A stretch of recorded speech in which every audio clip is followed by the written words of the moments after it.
Chicago River cleaner than it got it. So basically it's a huge Brita filter for the Chicago River. Now this building on our right, it's hard to miss it because it's 2.5 city blocks wide. This is the Merchandise Mart. It opened in 1930 and it was the largest building in the world by square footage. 4.5 million square feet or 11 miles of hallway. That is until the Pentagon was completed, of course. This was meant to be the wholesale retail offices for Marshall Fields, Sears and Roebuck, Montgomery Ward, JCPenney, all of those retail moguls, but it had horrible timing because it opened just 6 months after the start of the Great Depression. So it did not stay open for very long and actually fell behind on taxes. And then in 1945, an American family bought it. It was Joseph P. Kennedy, yes. The Kennedys bought it in 1945 for $12.5 million. And then in 1998, the Kennedys sold it and they made $625 million.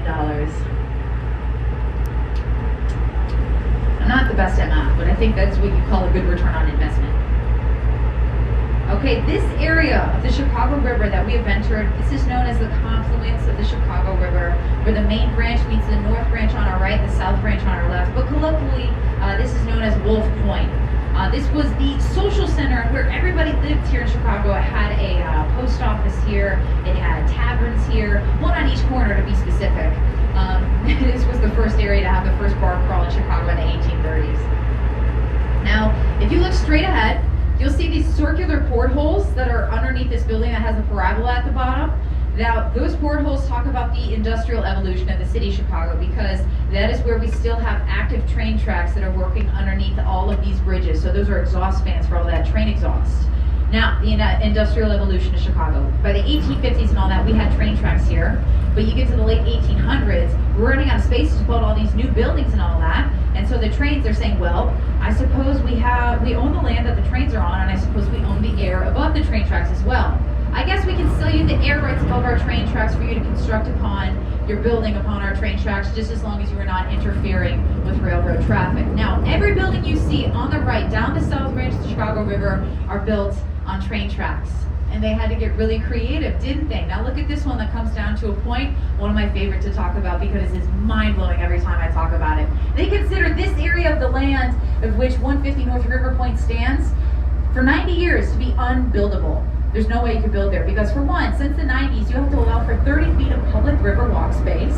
And then also, on the other side of that building, there are train tracks.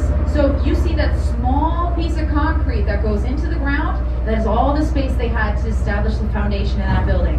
200 feet deep down into the bedrock, made of the strongest steel and strongest concrete in the world. Well, here in the Windy City, the buildings are going to sway a little bit. So, at the top of the building, there's something called a tuned liquid mass damper, which is like a huge swimming pool at the top of the building that whenever the building does start to sway a little bit, it is calibrated to slosh against the momentum of the sway of the building to keep the building standing straight up. And that is the best that my education will allow me to describe that to you, but it's mind-blowing every time. I always have to shout at the engineers that did the mathematics behind that, being like, well, it should work. You know, I can't imagine that pressure.